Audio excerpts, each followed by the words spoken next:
The morning sun poured through the wide windows of the bus terminal, turning dust into gold, and in that glow sat a man who had learned how to wait without hope making a sound.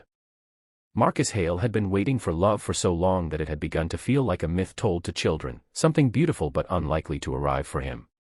His life looked steady from the outside, a modest job, clean clothes, a calm face, yet inside him lived a quiet ache shaped like an empty chair at every table and an unanswered prayer whispered each dawn. Before the story unfolds any further, if you believe in kindness, second chances, and unseen miracles, please take a moment to like, comment, share, and subscribe to the channel Good Soul. Your support helps stories like this reach hearts that need them. Marcus spent his days repairing city buses under the open sky, grease on his hands and sunlight on his shoulders. He liked working during the day because the noise drowned his thoughts, and the brightness made loneliness feel less heavy. Years earlier, he had lost his parents in a single winter and watched a long relationship fade after grief made him quiet and careful. He did not grow bitter, but he grew reserved, convinced that love arrived loudly for others and softly passed him by. Still, every morning he straightened his shirt as if someone might notice, and every evening he walked home as if someone might be waiting. On a warm afternoon, change arrived without drama. It came in the shape of a woman sitting alone on a bench near the terminal, her posture folded inward, her face pale under the sun. Ana Mireya had arrived in the city that morning with a suitcase that held more fear than clothes. She had escaped a life where love had been confused with control and survival had demanded silence.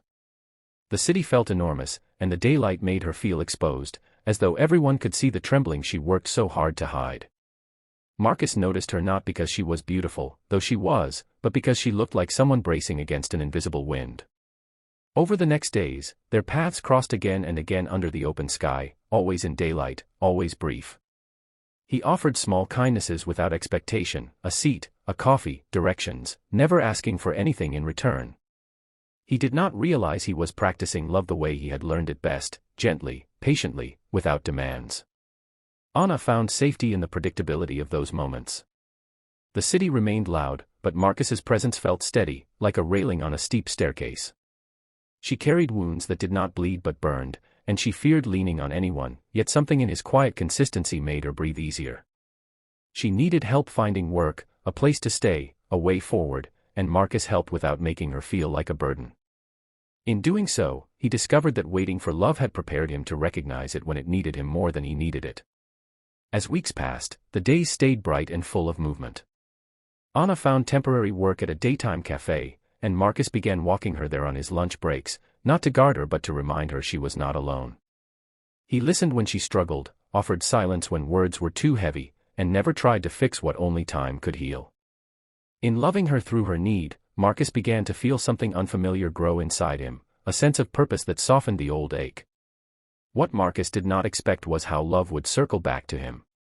As Ana healed, she started to see him not as a safe place to rest but as a man with dreams of his own.